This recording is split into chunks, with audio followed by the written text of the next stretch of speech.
Okay, good afternoon, dear co-teachers. Today, I will show you a demonstration teaching about the teaching strategies to solve an EDI issue, particularly a lack of cultural sensitivity in our teaching using UDL or Universal Design for Learning, and also a differentiated instruction.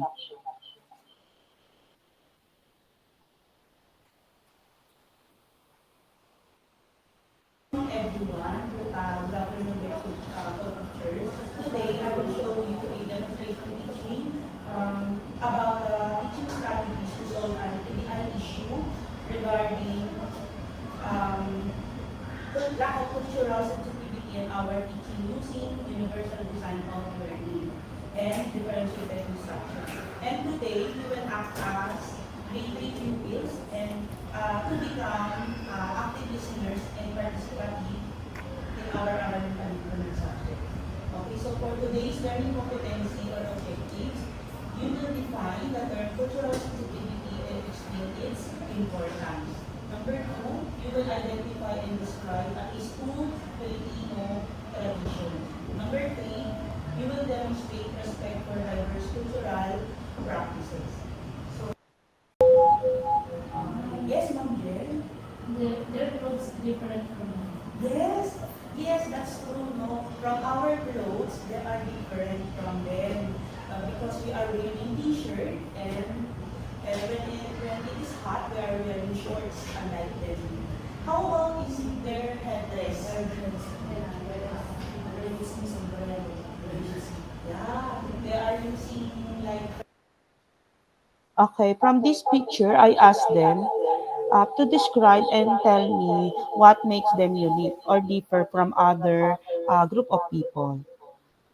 This is the first group of people, the second group, and the third group. What do you call this type of person or this type of people? Igorot? Yeah, Igorot. Okay. From one word, how can we describe Igorot in one word? They are Ethnic ethnic group. another term for ethnic group. Native people. I'll give you clue. Ma'am Cherry has an idea.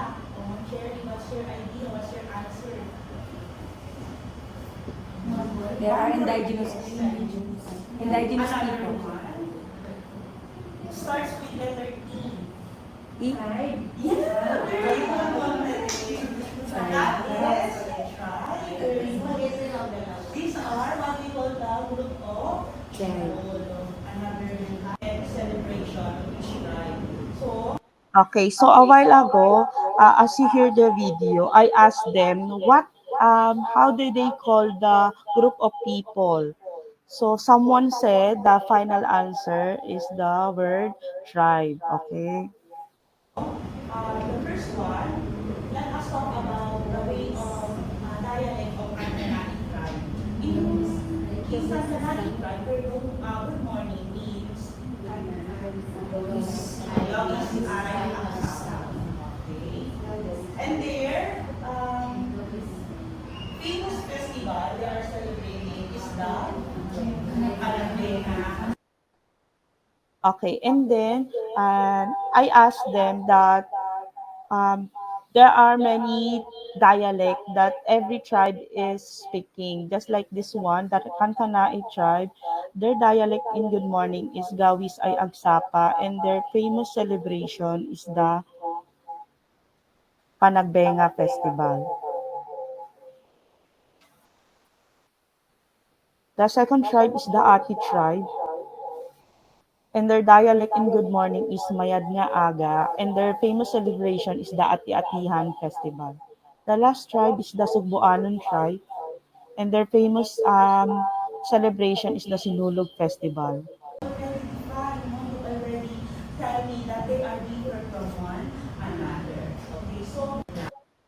And then that part, I asked them that that differences they saw from the group of people, and I tell them that from their answer, they already have sensitivity, cultural sensitivity in their self.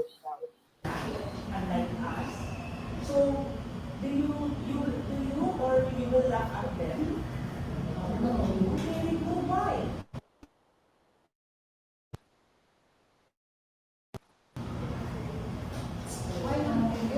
Why you will not laugh at them? Yeah, very good. Very good. You will accept what they are. Very good. Aside from accepting them what they are. Very good answer. The first answer is word respect. Very good. So it means that cultural sensitivity is the ability to understand and respect the cultural differences and practices of others. Alright, very good. So I Okay, from this picture, I want them to know the what trait that they should have if they see this group of people. And someone said, no, respect and then accepting them. Okay, that's good. And then I introduced the meaning of the cultural sensitivity, which is the ability to understand and respect the cultural differences and practices of others or the diverse group of people. have here an activity which is the cultural sensitivity tree. I will group you into three groups, and then what we will do is you will brainstorm ways to show respect for different cultures and write your ideas as branches of the tree. So you will write your ideas in every branches. You will put four ideas only because we have four branches. So you have 3 minutes to brainstorm, write your answer, and then 2 minutes to present your work. So I have here, you will only write your ways how to show respect. Okay. So we are eight only, so I will divide you only na lang in two groups na lang. Okay? Two groups. Observe.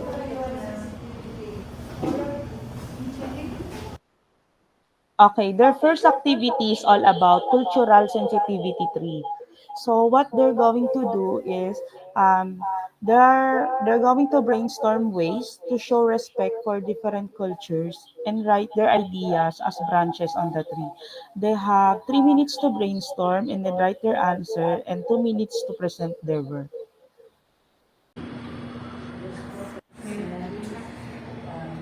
You can join. You can join them.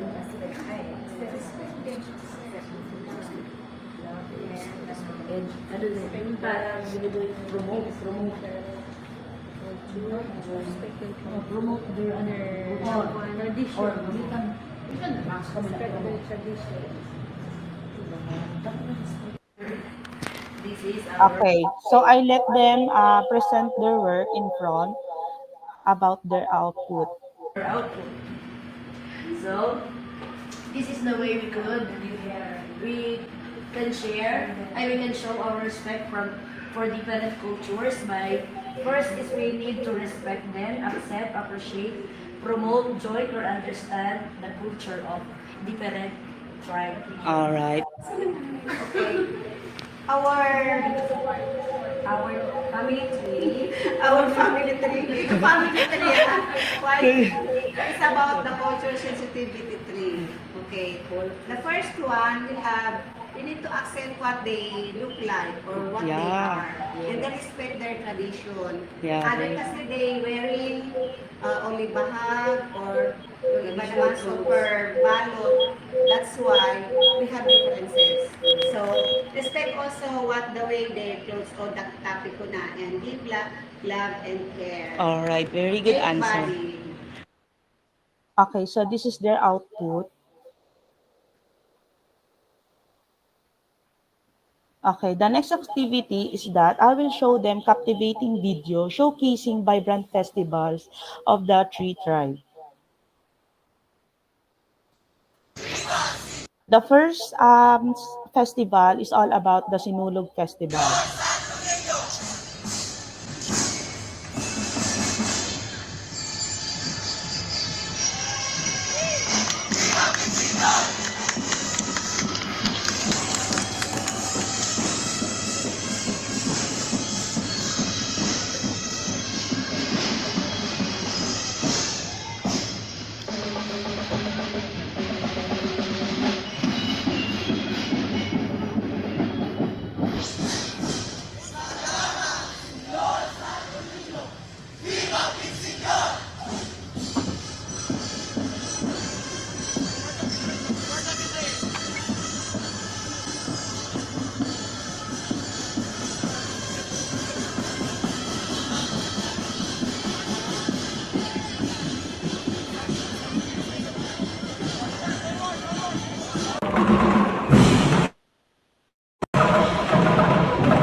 Okay, the second festival is all about Panagbenga Festival.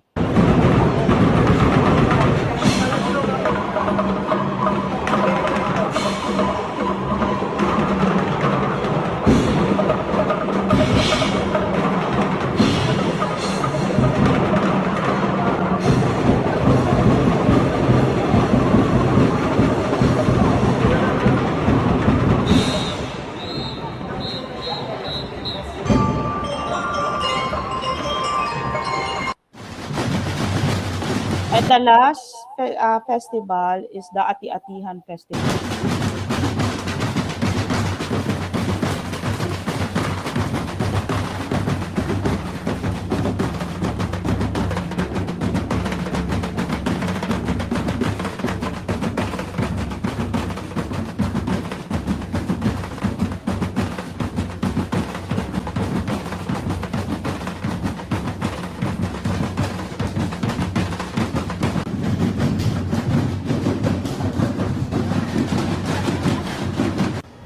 You will do your video analysis, just a short initial observation and thoughts about the traditions you saw a while ago or the festival you saw a while ago.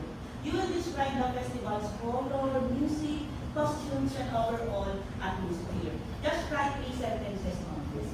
Okay? Then later, after 5 minutes, I will collect your work. Okay? Then I will choose 1 to 2 person who will discuss his or her answer. Do you have one?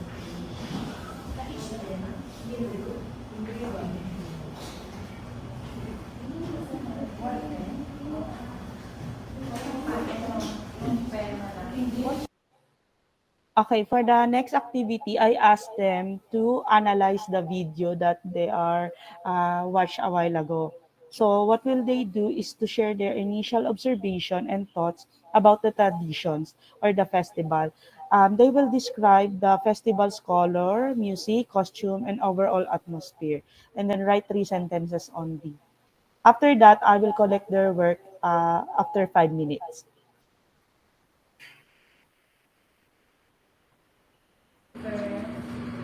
This is the making part. Wait, ma'am. Ano ba yun? Hindi pa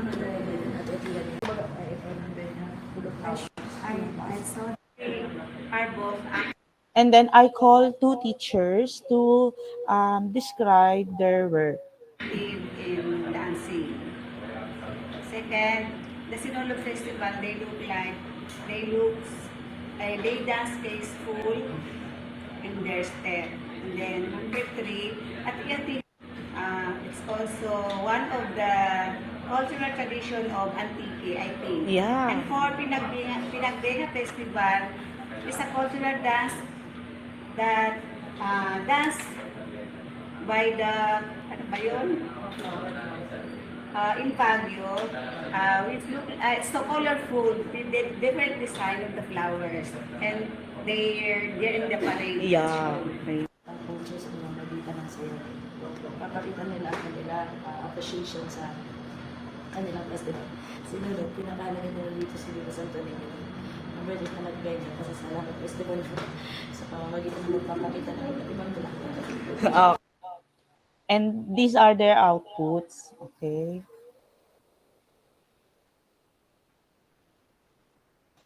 Okay, someone said that Ati-Atihan has colorful costumes. Sinulog Festival is they have graceful dance. Panagbenga means pasasalamat or festival ng mga bulaklak. There are different ways of dancing. Colorful costume again. They have beautiful headdress. Did you receive the summary? Okay. So, for our interactive activity, so what we will do is, this is another activity again, group activity. You will brainstorm and then write down key facts about the assigned festival, such as its origin, significance, and how it is celebrated. Okay, from what I have forwarded in our GC, your answer will be based here. Okay, so the group 1 will be the Panagbenga Festival. The group 2 will be the Aki-Akihan Festival, and the group 3 will be the Simulog Festival. So we have 3 groups.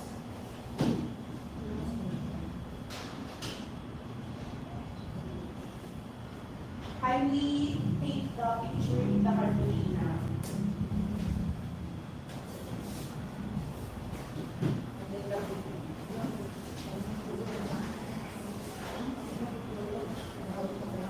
Okay, you will write, our format will be number 1 origin, number 2 significance, number 3 how it is celebrated.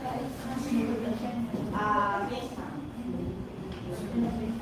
Yes, ma'am. They are supposed to be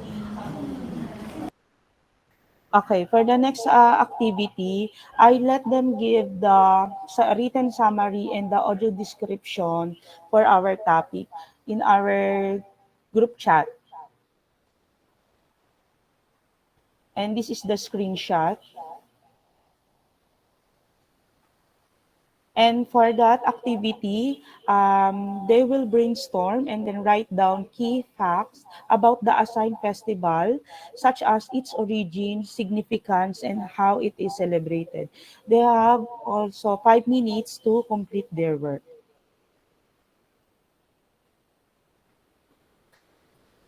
And this is the making part. And this is their output.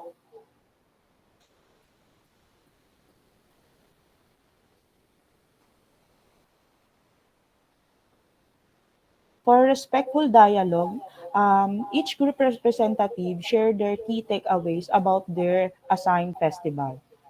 So I let them present their work in front.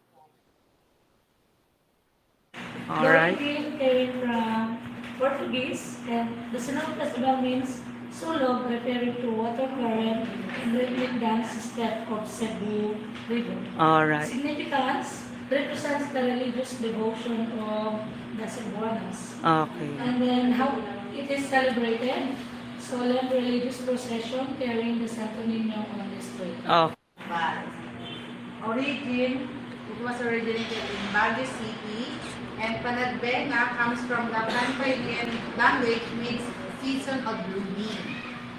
And the significance, the festival signifies Baguio City's resilience, celebrates its floral abundance, and highlights the rich culture and traditions of the Cordillera region. Okay. How it is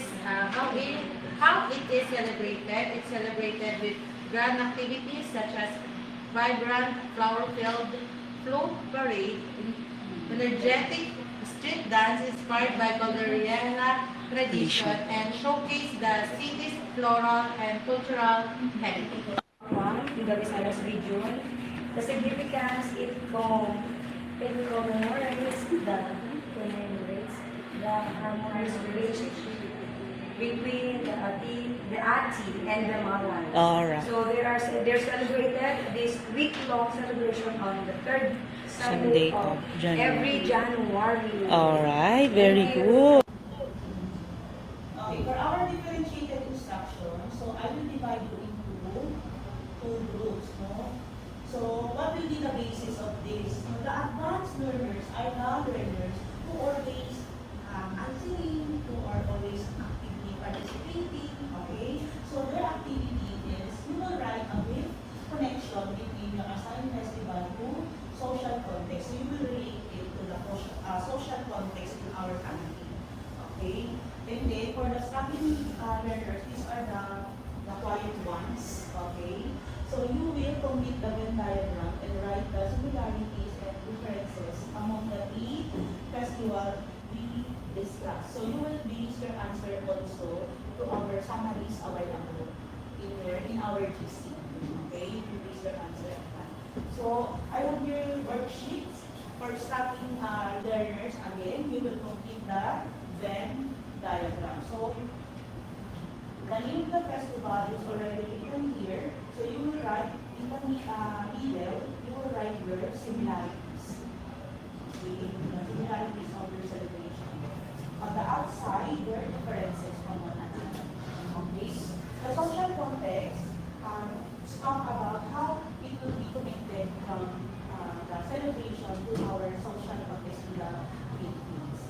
So from that, I will send you, will be your, the basis for your answer. I will send it to our PC. Okay, so that you have an idea what we do right here. Okay, so I will. Okay, from this activity, this is the last activity, the differentiated instruction. I divided the teachers into two groups, the advanced learners, which is they are going to write a brief connection between Sinulog Festival, the specific festival which is Sinulog, to the social context here in the Philippines.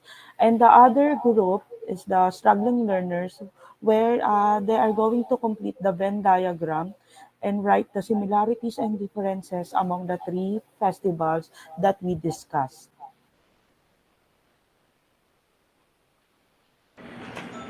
And this is the making part. Dito lang kami kukuha, ma'am. Yes, ma'am.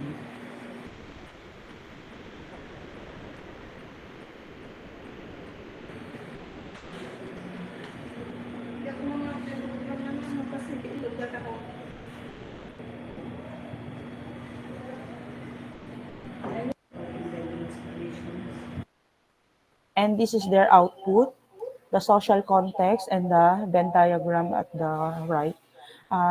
This is the social context, another social context. And here are the answers in the Venn diagram, the similarities in the middle, and the outside circle are the differences. What have you learned about cultural sensitivity and Filipino traditions? So from the first one, what have you learned about cultural sensitivity?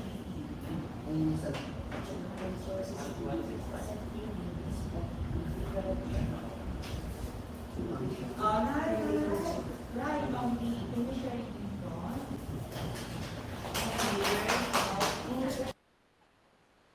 All right. So after our activities, all the activities, I asked them to reflect and then remember what we have discussed or what they have learned in our topic.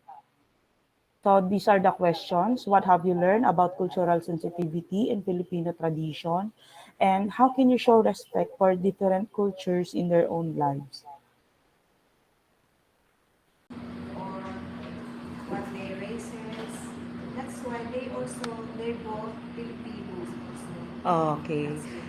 your evaluation, so as I said a while ago, we don't have this anymore. So your evaluation will be based or will be assessed through participation in class discussion, completion of group activities, and reflection on cultural sensitivity. Before we end, we have an agreement. So what we will do is, we will share what we have learned about cultural sensitivity to others. So that's the end of our lesson. Okay, as you can see their reaction, they are happy because there will be no quiz. No, they will not take quiz anymore. So because our evaluation will be assessed through participation in class discussion, completion of group activities, and reflection on cultural sensitivity. And our agreement is to share what they have learned about cultural sensitivity to others. Feedback mo po, evaluation mo, or ideas mo kung paano mo na-deliver yung lesson mo. Ano yung parang hindi ba siya Okay, so these are their output or their feedback. Okay, someone said congratulations, like that. The lesson is applicable for grade 3 pupils. Activities are very good to enhance the knowledge and critical thinking of learners. Napapanahon ng topic, yeah. Commendable, okay, good in teaching. And lastly, she said that she will also. Okay, thank you, teachers. So can I have your questions or feedbacks from uh, from my teaching, from my demo teaching? Okay, ma'am, I'll go first po. So first, I'll just give my feedback. I like how you were able to do the demo po. It was very smooth, and I also applaud you for your the different activities that was able to help the teachers or the students rather to really enhance their cognitive. And just one question, although you have tackled about cultural differences in your class, in the whole session, how will you know your own observation at the end? How did you know that you were able to do or show an EDI in your through your demo teaching? In what way can you say that I practice the EDI? Okay. I think I practice the EDI by instilling differentiated instruction because they are different, just like our students. No, they are different from one another. There are many activities that I think it suits from them. Hi, ma'am. Just one last question. What if, well, for example, although in the video all your students, participated, but what if there in an instance one of your students does not want to participate in that certain activity or any activities? What would you do? Since we are talking about the inclusivity. Okay. If there is one student who will not participate, in my class, I ask them why first, and then I will think ways or another strategy that make him or her interested in our topic. I will ask, what do you think you're wanted to do? For example, in our lesson in Araling Panlipunan, what do you want to do or what do you want to share? Okay, all right, ma'am. Thank you po for the answer. I'm all good, and congratulations po. Okay, thank you so much, ma'am. Okay, good afternoon, teachers. Um, I commend your demonstration, Ma'am Amelita. Congratulations, because I believe all of the objectives are achieved, and aside from that, the activities are aligned and appropriate to the learners. And using hot questions, that's also very good strategy. Indeed, cultural sensitivity involves being aware of and respecting cultural differences. Aside from that, it is also important that we acknowledge individual differences and different perspective, because I believe that those are shaped by their cultural context. So aside from that, EDI po, 'di ba? Equity, diversity, and inclusivity. So inclusive environment requires not only recognizing these differences, but also we need to address equal access and opportunities for all, regardless po kung ano man yung cultural identity nila. So we always need to promote mutual respect. That's all po. Again, congratulations, Ma'am Amelita. Thank you po. Thank you, Ma'am Arnie. So, good afternoon po everyone. Congrats Ma'am Amelita. This was a smooth session po, no? And then the activities. Maraming activities na binigay but it enhances their critical thinking po. Which is, sabi nga nila, we are learning by doing. So, very good po yung mga activities. Lalo na po yung meron kayong differentiated instruction for everyone po. Congrats po.